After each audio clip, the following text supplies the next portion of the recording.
ವೀಕ್ಷಕರೇ ನಮಸ್ಕಾರ. ಧರ್ಮಸ್ಥಳ ಅಂತ ಹೇಳುವ ಒಂದು ಕ್ಷೇತ್ರ ಹಲವಾರು ವಿಶೇಷತೆಗಳಿಗೆ ಕಾರಣ. ಹಾಗಾಗಿ ಕ್ಷೇತ್ರದ ಬಗ್ಗೆ ಎಷ್ಟೇ ಹೇಳಿದ್ರೂ ಕೂಡ ಮುಗಿಯುವಂಥದ್ದಲ್ಲ. ನಾವೀಗ ಒಂದು ವಿಶೇಷವಾದಂತಹ ಒಂದು ಪ್ರದೇಶದಲ್ಲಿದ್ದೀವಿ. ಧರ್ಮಸ್ಥಳ ಕ್ಷೇತ್ರದ ಒಂದು 26 ವರ್ಷ ಹಳೆಯದಾದಂತಹ ಒಂದು ಹೋಟೆಲ್ ಇದೆ. ಇಲ್ಲಿ ಯಾವುದೇ ರಾಸಾಯನಿಕ ಆ, ಅಥವಾ ಎಸೆನ್ಸ್ ನ ಬಳಸದೆ 26 ವರ್ಷಗಳಿಂದ ಇಲ್ಲಿ ಅಡಿಗೆ ಅಥವಾ ಖಾದ್ಯಗಳನ್ನು ಮಾಡ್ಕೊಂಡು ಬರ್ತಾ ಇದ್ದಾರೆ. ಅಂತಹ ಒಂದು ಹೋಟೆಲ್ ಅನ್ನ ಇವತ್ತು ನಿಮಗೆ ನಾನು ಪರಿಚಯಿಸ್ತಾ ಇದ್ದೀನಿ. ಬನ್ನಿ, ತೃಪ್ತಿ ಹೋಟೆಲ್ ಒಳಗಡೆ ಏನೆಲ್ಲ ಇದೆ, ಇಲ್ಲಿ ಯಾವ್ದೆಲ್ಲ ಖಾದ್ಯಗಳು ಸಿಗುತ್ತೆ, ಎಲ್ಲವನ್ನು ನೋಡೋಣ ಬನ್ನಿ. ನಾವಿವಾಗ ಧರ್ಮಸ್ಥಳದ ಫೇಮಸ್ ಹೋಟೆಲ್ ತೃಪ್ತಿಯ ಮ್ಯಾನೇಜರ್ ಚಂದ್ರಶೇಖರ್ ಅವ್ರ ಜೊತೆ ಇದ್ದೀವಿ. ಅವರನ್ನು ಬನ್ನಿ ಮಾತಾಡ್ಸೋಣ. ಸರ್ ನಮಸ್ತೆ. ಸರ್ ನಮಸ್ತೆ. ನಮಸ್ತೆ ಸರ್. ಸರ್ ಹೇಗಿದ್ದೀರಾ? ಫೈನ್. ಶ್ರಾವಣ ಸೋಮವಾರ ಜನ ಹೇಗಿದ್ದಾರೆ? ತುಂಬ ಜನ ಬರ್ತಾ ಇದ್ದಾರೆ, ತುಂಬ ಜನ ಬರ್ತಾ ಇದ್ದಾರೆ. ನಮಗೆ ಕ್ಷೇತ್ರಕ್ಕೆ ಆಗಲಿ ಅಥವಾ ನಮ್ಮ ವ್ಯಾಪಾರಕ್ಕಾಗಲಿ ಯಾವುದೇ ತೊಂದರೆ ಆಗಲಿಲ್ಲ. ಒಳ್ಳೆ ಜನ ಬರ್ತಾ ಇದ್ದಾರೆ, ಒಳ್ಳೆ ರೆಸ್ಪಾನ್ಸ್ ಇದೆ ಜನರದೆಲ್ಲ. ಸರ್, ತೃಪ್ತಿ ಹೋಟೆಲ್ ಒಂದು 25 ವರ್ಷದಿಂದ ಧರ್ಮಸ್ಥಳದಲ್ಲಿ ತುಂಬ ಫೇಮಸ್ ಆಗಿರುವಂಥ ಹೋಟೆಲ್. ಸರ್, ಯಾತಕ್ಕಾಗಿ ಫೇಮಸ್ ಇದು? ಸರ್, ಹೆಚ್ಚಾಗಿ ನಮಗೆ ಊರ ಕಸ್ಟಮರ್ಸ್ ತುಂಬ ಇದ್ದಾರೆ, ಭಕ್ತಾದಿಗಳು ತುಂಬ ಇದ್ದಾರೆ. ಅಲ್ಲದೆ ನಾವು ಬೆಳಗಿನ ಹೊತ್ತು ನಮ್ಮ ಟೆಂಪಲ್ ಸ್ಟಾಫಿಗೆ 5 ರೂಪಾಯಿ ದರದಲ್ಲಿ ಹೊಟ್ಟೆ ತುಂಬ ಗಂಜಿ ಊಟ ಕೊಡ್ತಾ ಇದ್ದೇವೆ. ಸಾಧಾರಣ ಒಂದು 350 ಜನ ಇದರ ಪ್ರಯೋಜನವನ್ನು ಪಡೀತಾ ಇದ್ದಾರೆ ಪ್ರತಿದಿನವೂ. ಸಾಧಾರಣ 20 ವರ್ಷಗಳಿಂದ ಇದನ್ನು ಮಾಡ್ತಾ ಇದ್ದೇವೆ ನಾವು. ಹೆಗ್ಡೆಯವರ ಆಜ್ಞೆಯಂತೆ. ಮತ್ತು ನಮ್ಮಲ್ಲಿ ಕಡಲೆ ಅವಲಕ್ಕಿ, ಬನ್ಸ್ ಇದೆಲ್ಲ ತುಂಬ. ಮಧ್ಯಾಹ್ನ ಪುಂಡಿ ಸಾಗು ಇರುತ್ತೆ, ನೀರು ದೋಸೆ ಇರುತ್ತೆ. ಇದಕ್ಕಿಂತ ನಾವು ತುಂಬ ಇದಾಗಿ ಫೇಮಸ್ ಆಗಿ. ಜಾಸ್ತಿ ಜನ ಇಷ್ಟಪಡುವಂಥ ಖಾದ್ಯ ಯಾವುದೇ ಸರ್ ಇಲ್ಲಿ? ಜಾಸ್ತಿ ಮಾಮೂಲಿ ಇಡ್ಲಿ ವಡ ಮತ್ತು ಬನ್ಸ್ ಹೋಗುತ್ತೆ, ಕಡಲೆ ಅವಲಕ್ಕಿ, ಪೂರಿ, ದೋಸೆ ಎಲ್ಲ, ನೀರು ದೋಸೆ ಎಲ್ಲ. ಸರ್, ಈಗ ಒಂದು ಸ್ವಲ್ಪ ದಿನದಿಂದ ಧರ್ಮಸ್ಥಳದ ಬಗ್ಗೆ ಕೆಲವು ಅಪಪ್ರಚಾರ ಎಲ್ಲ ಆಯಿತು. ಇಲ್ಲಿ ಬಂದು ನಿಮ್ಮ ಹತ್ರ ಆ ಥರದ ವಿಷಯಗಳು ಮಾತಾಡುವಂಥದ್ದು ಅಥವಾ ಅದರಿಂದಾಗಿ ನಿಮ್ಮ ವ್ಯಾಪಾರಗಳಿಗೆ ಏನಾದ್ರು ತೊಂದರೆ ಆಗಿದೆಯಾ?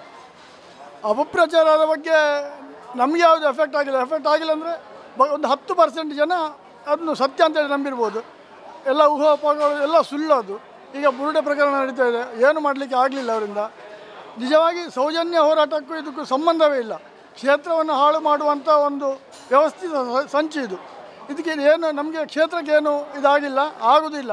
ಎಲ್ಲವನ್ನು ಮಂಜಸ್ವಾಮಿ ನೋಡ್ಕೊಳ್ತಾರೆ. ಸರ್, ಈಗ ತೃಪ್ತಿ ಹೋಟೆಲಲ್ಲಿ ನೀವು ಎಷ್ಟು ವರ್ಷದಿಂದ ಮ್ಯಾನೇಜರ್ ಆಗಿದ್ದೀರಾ? 26 ವರ್ಷ ಆಯ್ತು ಸರ್. 26 ವರ್ಷ. ಸರ್, ಇಲ್ಲಿನ ಅಡುಗೆ ವಿಶೇಷತೆಗಳೇನಿದೆ? ಅಡುಗೆ ನಮ್ಮದು ಓಪನ್ ಕಿಚನ್ ಸರ್. ನಾವು ಅಡುಗೆ ಮಾಡೋದನ್ನಾಗಲಿ ಪ್ರತಿಯೊಂದನ್ನು ಎದುರಲ್ಲೇ ನೋಡ್ಬೋದು, ಇಲ್ಲಿ ಕಾಣ್ತಾ ಇದೆ. ಮತ್ತು ಯಾವುದೇ ರಾಸಾಯನಿಕ ವಸ್ತುಗಳನ್ನು, ಯಾವುದು ಸೋಡಾ ಹುಡಿ ಆಗಲಿ, ಯಾವುದು ಎಸೆನ್ಸ್ ಯಾವುದನ್ನು ಬಳಸಿಲ್ಲ ನಾವು. ಶುದ್ಧ ಮನೆಯಲ್ಲಿ ಮಾಡಿದ ಅಂಥ ಅಡುಗೆ ವ್ಯವಸ್ಥೆ ನಮ್ಮಲ್ಲಿದೆ. ಆದ್ದರಿಂದ ಊರವರು ಹೆಚ್ಚಾಗಿ ನಮ್ಮ ಹೋಟ್ಲಿಗೆ ಬರ್ತಾ ಇದ್ದಾರೆ, ಊರಿನವರೆಲ್ಲ. ಧನ್ಯವಾದ ಸರ್. ವೀಕ್ಷಕರೇ, ನಮ್ಮ ಜೊತೆ ಇವಾಗ ತೃಪ್ತಿ ಹೋಟೆಲ್ನ ಮ್ಯಾನೇಜರ್ ಆದ ಚಂದ್ರಶೇಖರ್ ಅವರಿದ್ದರು. ಕೆಲವೊಂದಷ್ಟು ಗ್ರಾಹಕರನ್ನು ಇಲ್ಲಿಯ ಖಾದ್ಯಗಳ ಬಗ್ಗೆ, ಖಾದ್ಯದ ಸ್ವಾದದ ಬಗ್ಗೆ ಮಾತಾಡಿಸೋಣ ಬನ್ನಿ.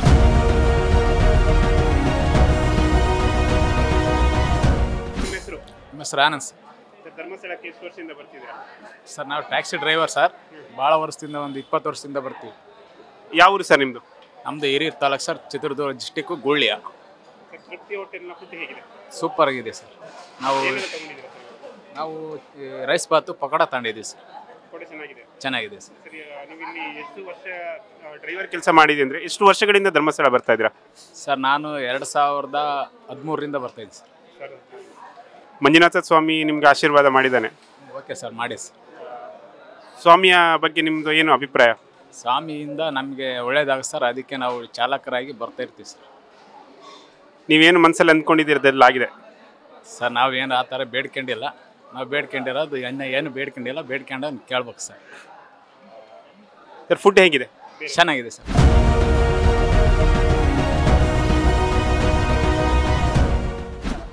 ಸರ್, ನಿಮ್ಮ ಹೆಸರು? ಡಾಕ್ಟರ್ ಮಂಜುನಾಥ್ ಅಂತಾರೆ. ಡಾಕ್ಟರ್ ಮಂಜುನಾಥ್ ಅವರೇ, ಯಾವ ಊರವರು? ನನ್ನದು ಮೊಳಕಾಲ್ಮೂರು, ಚಿತ್ರದುರ್ಗ ಜಿಲ್ಲೆ ಮೊಳಕಾಲ್ಮೂರು. ಯಾವಾಗ ಬಂದ್ರಿ ಸರ್ ಧರ್ಮಸ್ಥಳಕ್ಕೆ? ನಾವು ನಿನ್ನೆ ರಾತ್ರಿ ಬಂದು ಉಳಿದಿದ್ವಿ. ಇವತ್ತು ಬೆಳಿಗ್ಗೆ ದರ್ಶನ ಆಯಿತು ಮತ್ತು ಪೂಜ್ಯರನ್ನು ಸಮೇತ ಭೇಟಿಯಾಗೋದಿತ್ತು, ಭೇಟಿಯಾಗಿ ಬಂದಿದ್ವಿ. ಸರ್, ದರ್ಶನ ಹೆಂಗಾಯಿತು? ತುಂಬ ಚೆನ್ನಾಗಾಯಿತು ದರ್ಶನ, ಶೀಘ್ರವಾಗಾಯಿತು ಮತ್ತು ಯಾವುದೇ ಅಡೆ ಇಲ್ದಂಗೆ ಭಾಳ ಜಲ್ದಿಯಾಗಿ ನಮ್ಗೆ ದರ್ಶನ. ಸರ್, ಮಂಜುನಾಥ ನಿಮ್ಮ ಎಲ್ಲ ಆಸೆಗಳನ್ನು ಈಡೇರಿಸಿದಾನ? ಖಂಡಿತ. ನನ್ನ ಹೆಸರೇ ಮಂಜುನಾಥ.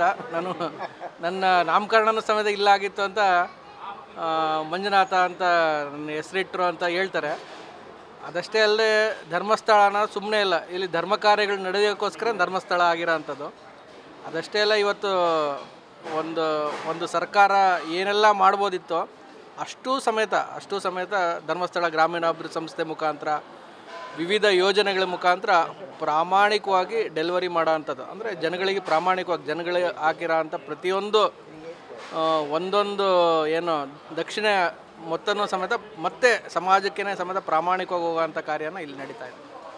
ನೀವೀಗ ಪ್ರಾಮಾಣಿಕವಾಗಿ ಎಲ್ಲ ಒಂದು ದಕ್ಷಿಣೆಯು ಸಮಾಜ ಕಾರ್ಯಕ್ಕೆ ದೇವರ ಕಾರ್ಯಕ್ಕೆ ಹೋಗುತ್ತೆ ಅಂತ ಹೇಳಿದ್ರಿ. ಆದರೂ ಕೂಡ ಇಲ್ಲಿ ಒಂದಷ್ಟು ಅಪಪ್ರಚಾರ ಆಯಿತು. ಹಲವಾರು ಜನ ಹೆಗ್ಡೆಯವರ ವಿರುದ್ಧ ಆಗಲಿ ಧರ್ಮಸ್ಥಳದ ವಿರುದ್ಧವಾಗಲಿ ತುಂಬವಾದಂಥ ಅಪಪ್ರಚಾರ ಮಾಡಿದ್ರು, ಎಲಿಗೇಷನ್ಸ್ ಮಾಡಿದ್ರು. ಇದ್ರ ಬಗ್ಗೆ ಏನೆಂತೀರಾಗಿದೆ? ಬಹುಶಃ ಇವತ್ತು ಹೆಂಗಂದರೆ ಸುಳ್ಳು ಅನ್ನೋದು ಇವತ್ತು ಸುಳ್ಳನ್ನು ಪ್ರಚಾರ ಮಾಡೋದು ಭಾಳ ಈಸಿ ಆಗಿಬಿಟ್ಟಿದೆ ಮತ್ತು ಸತ್ಯ ಅಂತ ಪ್ರೂವ್ ಮಾಡೋದು ತುಂಬ ಟೈಮ್ ತೊಗೊಳುತ್ತೆ. ಆದ ಕಾರಣ ಇವತ್ತು ನಿಜ ಅನ್ನೋದು ಪ್ರಪಂಚ ಸುತ್ತ ಬರೋದ್ರೊಳಗೆ ಸುಳ್ಳು ಮನೆಯೊಳಗೆ ಸುತ್ತಿ ಹೊರಗೆ ಬಂದ್ಬಿಡುತ್ತೆ, ಹೊಸ್ಲ ಹತ್ರ ಬಂದ್ಬಿಡುತ್ತೆ ಅನ್ನೋದಕ್ಕೆ ಈ ವಿಚಾರ ಸಾಕ್ಷಿ ಇವತ್ತು. ಯಾಕಂದರೆ ಯಾವುದೋ ಒಬ್ಬನು ಯಾವುದೇ ಅನಾಮಧೇಯ ವ್ಯಕ್ತಿ ಅವನು ಏನೋ ಹಿನ್ನೆಲೆ ಇಲ್ದಂಥವನು ಒಂದು ವಿತೌಟ್ ಎನಿ ಯಾವುದೇ ಮಾಹಿತಿ ಇಲ್ದಂಗೆ ಒಂದು ಬುರ್ಡೆನ್ ತೊಗೊಂಬಂದಿದ್ದಕ್ಕೆ SIT ಅಂತೆ, ಸರ್ಕಾರದ ದುಡ್ಡು ಪೋಲು, ಅದಕ್ಕೆ ಹಿನ್ನೆಲೆ ಅವನದು ಸ್ಯಾಂಟಿಟಿ, ಅವನ ಗೌರವ ಘನತೆ ಏನೂ ಇಲ್ದ ಅಂಥದ್ದು ಡೈರೆಕ್ಟಾಗಿ ಎಲ್ಲೋ ಒಂದು ರೀತಿಯಿಂದ ಇವತ್ತು ಸಮಾಜದಲ್ಲಿ ಕಟ್ಟ ಕಡೆಯದಾಗಿ ಏನೂ ಮಾಡೋಕ್ಕಾಗಲಿಲ್ಲಂಗಿದ್ರೆ ಒಂದು ಅಪಪ್ರಚಾರ ಮಾಡಿಬಿಟ್ರೆ ಆಯಿತು. ಅವ್ರ ಬಗ್ಗೆ ಅಪಪ್ರಚಾರ ಮಾಡಿ ಹಿಟ್ ಆ್ಯಂಡ್ ರನ್ ಸುಮ್ಮನೆ ಹಿಟ್ ಮಾಡಿ ಹೋಗೋ ಅಂಥದ್ದನ್ನ ನಿರಂತರವಾಗಿ ಇಲ್ಲಿ ನಡೆಸ್ತಾ ಇದ್ದಾರೆ. ಬಹುಶಃ ಹಿಂದೂಗಳಿಗೆ ಇದೇನು ಹೊಸದಲ್ಲ, ಹಿಂದೂಗಳ ವಿಚಾರದಲ್ಲಿ ಇದು ಹೊಸದಲ್ಲ. ನಿರಂತರವಾಗಿ ಹಿಂದೂಗಳ ಮೇಲೆ ಹಿಂಗೆ ಸಾಕಷ್ಟು ಇದ್ರ ಹಿಂದ್ಗಡೆ ಒಂದು ದೊಡ್ಡ ಮಾಫಿಯಾನೇ ಕಾಣ್ಪಡುತ್ತೆ. ಏನಕ್ಕೆ? ಸಾರ್ವಜನಿಕವಾಗಿ ಒಳ್ಳೆ ಕೆಲಸ ಮಾಡ್ತಾರೆ ಅನ್ನೋದ್ರ ವಿರುದ್ಧವಾಗಿ, ಒಳ್ಳೆಯ ಕಾರ್ಯ ಮಾಡ್ತಾರೆ ಅನ್ನೋದ್ರ ವಿರುದ್ಧವಾಗಿ ಇವತ್ತು ಮಾಡೋ ಅಂಥ ಕಾರ್ಯ ಆಗ್ತಾಯಿದೆ. ಇದು ಆಗಬಾರ್ದು. ಇದು ಸರ್, ಈಗ ಕೆಲವು ದಿನಗಳ ಹಿಂದೆ ಕೆಲವೊಬ್ಬರು ಹೇಳಿದರು ಧರ್ಮಸ್ಥಳವನ್ನು ಎಂಡೋಮೆಂಟಿಗೆ ತಗೋಬೇಕು ಅಂತ. ಆದರೆ ಸುಪ್ರೀಂ ಕೋರ್ಟ್ ಆರ್ಡರ್ ಇದೆ, ಯಾವುದೇ ಮನೆತನ ಅಥವಾ ಒಂದು ಮೈನಾರಿಟಿ ಕಮ್ಯುನಿಟಿ ಇದ್ದದನ್ನು ಎಂಡೋಮೆಂಟಿಗೆ ತಗೊಳ್ಳೋಂಗಿಲ್ಲ ಅಂತ. ಅದರ ಮುಂದುವರಿದ ಪಿತೂರಿ ಭಾಗವಾಗಿ ಈ ಒಂದು ಎಲಿಗೇಷನ್ಸ್ ಬರ್ತಾ ಇದೆ ಅಂತ ಅನ್ಸುತ್ತಾ ನಿಮಗೆ? ಸರ್ಕಾರ ಏನು ಮಾಡಬೇಕು ಅದನ್ನು ಮಾಡಿದರೆ ಸಾಕಾಗಿದೆ. ಪ್ರಾಮಾಣಿಕವಾಗಿ ಬಡವ್ರಿಗೋಸ್ಕರ ಇಲ್ಲಿ ಏನು ಜನಗಳಿಂದ ಬಂದಿರೋ ಅಂಥ ಹಣ ಆಗಿರ್ಬೋದು, ಜನಗಳ ಶ್ರದ್ಧಾ ಭಕ್ತಿಯಿಂದ ಕೊಟ್ಟಿರೋ ಅಂಥ ವಿಚಾರವಾಗಿ ಅವ್ರಿಗೆ ವಾಪಸ್ ತಿರುಗೋ ಅಂಥದ್ದು. ಬಂದರೆ ಬೆಳಿಗ್ಗೆ ಬಂದರೆ ನಮ್ಮನ್ನು ಯಾರೂ ಸಮೇತ ರಿಸ್ಟ್ರಿಕ್ಟ್ ಮಾಡಲಿಲ್ಲ, ಆರಾಮಾಗಿ ಹೋಗ್ವಿ, ದರ್ಶನ ಮಾಡಿದ್ವಿ, ನಮ್ಮ ಭಕ್ತಿ ಅನುಸಾರವಾಗಿ ಮಂಜುನಾಥನಲ್ಲಿ ಅರ್ಪಿಸಿದ್ವಿ. ನಾವು ಸಮೇತ ಮೊಳಕಾಲ್ಮೂಲ ಒಂದು ಶ್ರೀರಾಮ ಮಂದಿರ ಕಟ್ಟಿಸ್ಬೇಕು, ಅದಕ್ಕೋಸ್ಕರ ಪೂಜ್ಯರ ಹತ್ರ ಹೋಗಿ ಒಂದು ರಿಕ್ವಿಷನ್ ಕೊಟ್ಟು ಬಂದಿದ್ದಾಯಿತು. ಹೀಗೆ ಸಮಾಜದಲ್ಲಿ ಭಾಳ ಈಸಿಯಾಗಿ ಸುಳ್ಳನ್ನು ಹಬ್ಸೋ ಅಂಥ ಕಾರ್ಯ ನಡೆಯುತ್ತೆ. ಆದರೆ ಸರ್ಕಾರ ಏನು ಮಾಡಬೇಕಿತ್ತು ಅದನ್ನು ಒಂದು ಧರ್ಮಸ್ಥಳದಿಂದ ಕಾರ್ಯ ನಡೀತಿದೆ. ಎಲ್ಲ ವಿಚಾರದಲ್ಲೂ ಸಮೇತ ಕೆಲಸ ನಡೀತಿದೆ. ಆದ ಕಾರಣ ಸರ್ಕಾರ ಇಂಥದ್ರೊಳಗೆ ಹಸ್ತಕ್ಷೇಪ ಅಲ್ಲ. ಸರ್ಕಾರ ಹೊಸದಾಗಿ ಕಟ್ಟಲಿ, ಇನ್ನೊಂದು ದೇವಾಲಯ ಕಟ್ಟಲಿ, ಇನ್ನೊಂದು ಶ್ರದ್ಧಾಭಕ್ತಿಯ ಕೇಂದ್ರ ಕಟ್ಟಲಿ, ಅಂಥದ್ದೆಲ್ಲನೂ ಸಮೇತ ಮಾಡಲಿ. ಅದು ಬಿಟ್ಟು ಈಗಾಗಲೇ ಡೆವಲಪ್ ಆಗಿರೋದನ್ನ ತಾವು ಆಕ್ರಮಿಸ್ಕೊಂಡು ಈಗಿರೋ ಅಂಥ ವ್ಯವಸ್ಥೆನ ಈಗ ನೋಡಿರಿ, ಯಾವುದೇ ಭಕ್ತಾದಿಗಳು ಬಂದರೆ ಮ್ಯಾಕ್ಸಿಮಮ್ ಅಂದರೆ ಇವತ್ತು 4-5 ಸಾವಿರ ರೂಮ್ಗಳು ಸಿಗೋ ಜಾಗದಲ್ಲಿ 1,000 ರೂಪಾಯಿ ಒಳಗಡೆ ರೂಮ್ ಸಿಗುತ್ತೆ, ಭಾಳ ಜಲ್ದಿ ನೀರು ಸಿಗುತ್ತೆ, ಯಾವುದೇ ಕಿರಿಕಿರಿ ಇಲ್ದಂಗೆ ಭಕ್ತಾದಿಗಳೆಲ್ಲನೂ ಸಮೇತ ಸಾಂಗವಾಗಿ ಧರ್ಮಸ್ಥಳನ ವಿಸಿಟ್ ಮಾಡ್ಕೊಂಡು ಹೋಗೋಂಥದ್ದು. ಇಂಥವೆಲ್ಲನೂ ಸಮೇತ ಯಾವುದೋ ಒಂದು ಸರ್ಕಾರದಿಂದ ಮಾಡೋಕ್ಕಾಗಲ್ಲ. ಇದು ಸರ್ಕಾರ ಅಂತ ಬಂದ ತಕ್ಷಣ ಅಲ್ಲಿ ದೊಡ್ಡ ಕಟ್ಟುಪಾಡುಗಳು ಬರ್ತವೆ, ಅಧಿಕಾರಿ ವರ್ಗ ಬರುತ್ತೆ, ಬ್ಯೂರೋಕ್ರಸಿ ಸ್ಟಾರ್ಟ್ ಆಗುತ್ತೆ, ಲಂಚ, ಇವೆಲ್ಲನೂ ಮೀರಿದ್ದು ಈ ವ್ಯವಸ್ಥೆ ಇದು. ಬಹುಶಃ ಧರ್ಮಸ್ಥಳವಾಗಿ ಉಳಿಬೇಕು ಅಂದರೆ ಇವತ್ತು ವ್ಯವಸ್ಥೆ ಏನಿದೆ ಇದೇ ನಡ್ಕೊಂಡು ಹೋಗ್ಬೇಕು ಅಂತ ನನ್ನ ಅಭಿಪ್ರಾಯ. ಸರ್, ತೃಪ್ತಿ ಹೋಟೆಲ್ ಬಂದಿದ್ರಿ, ಏನು ತಿಂದ್ರಿ ಸರ್? ಇವತ್ತು ನಾನು ಬಹುಶಃ ಮಂಗಳೂರು ಭಾಗಕ್ಕೆ ಬಂದಾಗ ಬನ್ಸ್ ತುಂಬ ಆಸಕ್ತಿ, ಆದ ಕಾರಣ ಬನ್ಸ್ ತಿಂದೆ. ತುಂಬ ಟೇಸ್ಟಿ, ಬಿಸಿ ಇನ್ನೊಂದು ಸ್ವಲ್ಪ ಇದ್ದಿದ್ರೆ ಇನ್ನು ಟೇಸ್ಟ್ ಜ್ಞಾಪಕ ಬರ್ತಿತ್ತು. ನಾವು ಅದು ಎಷ್ಟು ವರ್ಷದಿಂದ ಈ ಹೋಟೆಲಿಗೆ ಬಂದಿದ್ದೀರಾ? ಸುಮಾರು ನನಗೀಗ 38 ವರ್ಷ. ಒಂದು 10 ವರ್ಷದಿಂದ ನನಗೆ ಜ್ಞಾಪಕ ಇದೆ ಈ ಭಾಗಕ್ಕೆ ಬಂದಾಗೆಲ್ಲ ಒಂದು ಸ್ವಲ್ಪ ತೃಪ್ತಿ ಹೋಟೆಲ್ಗೆ ಬಂದೋಗಿ.